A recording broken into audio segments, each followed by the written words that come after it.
guys, it's Julia and welcome back to my channel, and for today's video I'm going to be talking about my favorite books of the year so far. As we are at the midway point in the year, I wanted to discuss some books that I just thoroughly enjoyed and will most likely appear on my favorites list for this year, some my favorites of all time. So let's talk about some great books. I'm not going to talk about each one too in depth because I don't want this video to be 30 minutes long, so let's just jump right into it. I'm just grabbing whatever's next to me. These aren't in any order, but I have The Princess Saves Herself in this one by Lovelies, which is a poetry collection all about female empowerment. So great. Anyone who's a feminist, I would highly recommend this.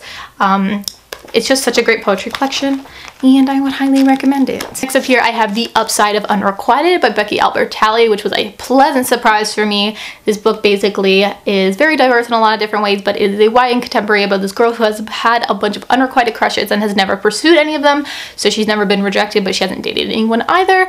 And she meets two guys and relationships start to form, and it's diverse in the fact that her sister's lesbian and there's a bunch of other elements as well, but it's just a super diverse book and it was amazing.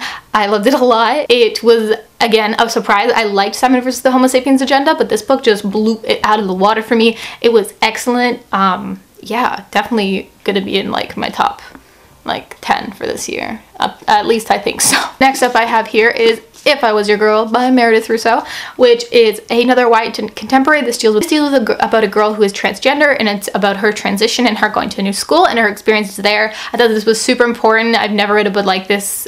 I've never read a book like this up until this book, and I just loved it so much, and I thought it was so important. So highly recommend this. Next up here I have We Are the Ants by Sean David Hutchinson, which this was one in my top 5. Like, I read this in January at the beginning of the month, and it was just such a good way to start off the year. It wasn't my first book, but it was close, and it was fabulous. It's basically about this guy, and this book deals with mental illness, and it also deals with, it has a sci-fi element to it as well.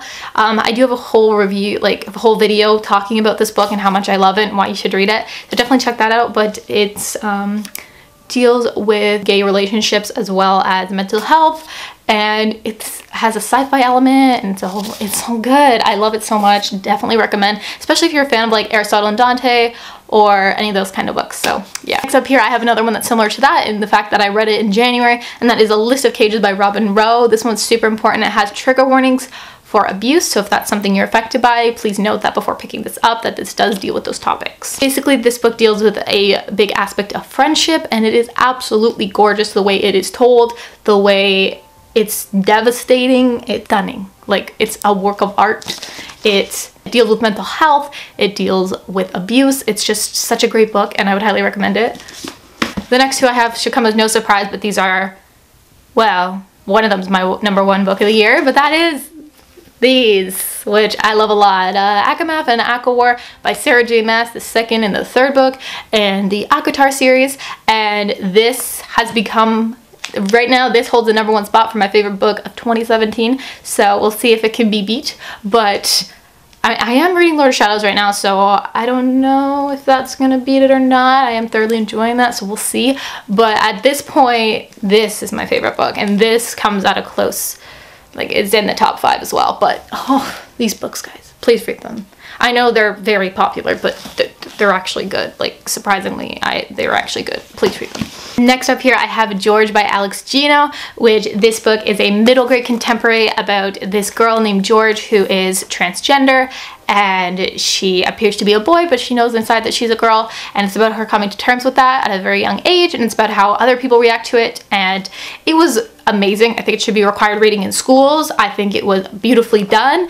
If y'all have kids, definitely get them to read this. This was just fantastic. I would recommend this so much. Just so good, like so good. Another thing that wouldn't shock you is the Whiskey Words and a Shovel trilogy by R.H. Sin. These are poetry collections that deal with love, loss, all this great, fantastic stuff that I love to read about, but it's not all great and fantastic in real life, obviously. But this was amazing. I love this trilogy so much. I've given almost all these like like 4.5 stars, which is a lot for me. So they're incredible. I would highly recommend them. Next up here, I have A Bird in the House by Margaret Lawrence, which this book is really I don't know how to describe it. It's an adult book. It's a classic. We follow this girl named Vanessa McLeod, who we follow her as she's growing up and her family issues, and this also takes place during the Great Depression, so there's a lot of stuff going on in terms of that. So it's just super important, and it was just such a good read. Like, we studied it like thoroughly, so it was really interesting to read, and I would suggest it if you're into classics, or if you're interested in picking up a book that's like a coming of age story. It's about growing up, maturation, all that sort of stuff. I would suggest it. Next up here, I have Under Rose-Tainted Skies by Louise Gornell, which this book is a YA contemporary mental illness book. It deals with obsessive compulsive disorder as well as agoraphobia. I do have a full-length review on this, but I love this book so much. It has a ton of trigger warnings though.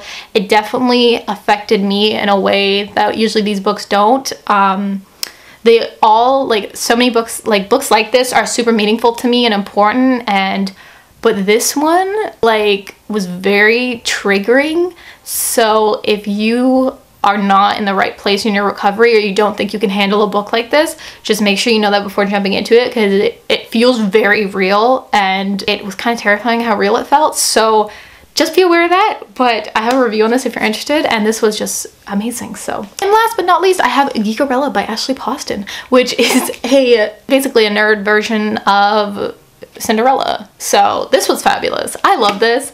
It was quick, it was fun, it was funny, it was just so, it had so much to do with fandoms. It was just, if you're a person who loves fandoms and all that stuff, you gotta read this. There's like a convention in it, there's the romance, it's just fabulous. It's definitely a very lighthearted read, so if you're looking for that, pick this up. I read it in one sitting. I could not put this thing down for the life of me. Definitely suggest it.